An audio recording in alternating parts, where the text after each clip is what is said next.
রাস্তায় ভাঙ্গা গেছে, ভাঙ্গা হিলাইছে না, খালি এমনি বালুদা করে গেছে, হিলাইছে না, বালু পানি মারছে না, কিচ্ছু না, খালি এমনি করে গেছে।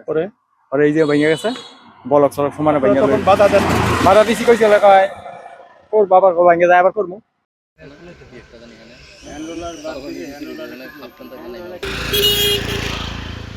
এটা হচ্ছে আমাদের একটা 5 কিলোমিটার রাস্তা, রাজাবাড়ি বাজার টু গাজীপুর ডিসি অফিস রাস্তার নাম।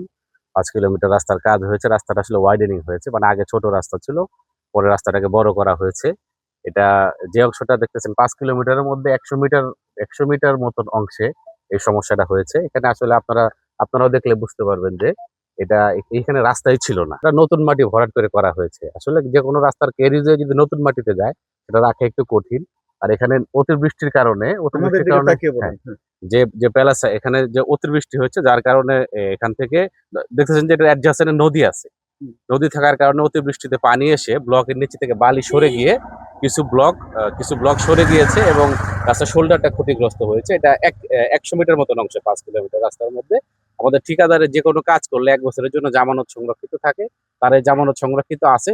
এই আমরা সাইটটা ভিজিট করলাম, ঠিকাদার এখানে লোক পাঠাবে, তার লোক দিয়েই এই জামানত, যেহেতু সময়টা এখনো রয়ে গেছে, সে নিজস্ব ব্যবস্থাপনায় কাল থেকে কাজ শুরু করবে এবং এই অংশটা ঠিক করে দিবে। শোনেন, এখানে কাজের ওইখানে কাজের কোনো নিম্নমানের কোনো কাজ হয় নাই, এখানে হাই কোয়ালিটির কাম হয়েছে।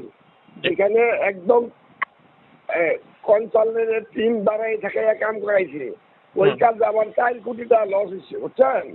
এখন ওই কাজটার সাইডটা হইলো ওইটা একটা খাল আছে। এখন সাইডটা বেশি বৃষ্টির কারণে সাইডে খালে হয়তো একটু কাটিং হয়েছে, এই জন্য তো সমস্যা নাই। এখন হয়েছে আমাদের এখানে জামানত আটকা হয়েছে, এখনো 1.5 কোটি টাকা জামানত আটকা আছে। আমাদের কাজ ভাঙুক দাম তাই হোক, আমাদের এটা ঠিক করে দিয়ে আমাদের জামানত তুলতে হবে, তাছাড়া অফিস আমাদের জামানত দিবে না। রাস্তায় ভাঙ্গা গেছে, ভাঙ্গা হিলাইছে না, খালি এমনি বালুদা করে গেছে, হিলাইছে না, বালু পানি মারছে না, কিচ্ছু না, খালি এমনি করে গেছে। পরে এই যে ভাঙ্গা গেছে, বলক সড়ক সমানে ভাঙ্গা বাধা দেন, বাধা দিছি কইছে এলাকায় ওর বাবার ভাঙ্গে যায় আবার করবো। কিন্তু যে অবস্থায় মানে মানুষদের তো দুর্ভোগে ভুগতেছে, সবাই অনেকটা রিস্ক হয়ে গেছে। কিন্তু প্রশাসনের কাছে আপনার সবার কাছে একটা আবদার থাকবে যে এটা দেখশন করার জন্য ভালোভাবে রাস্তাটা যে ভালোভাবে হয়।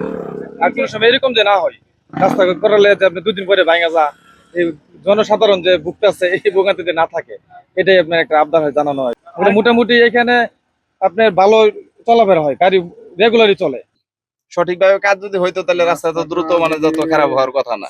থেকে জমি অধিগ্রহণ করে নিয়ে যত রাস্তাঘাট ব্রিজ কালভার্ট এইটুকুই। কারণ ওইটার মতো দুর্নীতি হইলে তো আর সরকারও মাঠ পর্যায়ে ওইভাবে যাচাই বাছাই করতেছে না, যার জন্য কিন্তু এইভাবে মানে ক্ষয়ক্ষতি গুলা হইতেছে।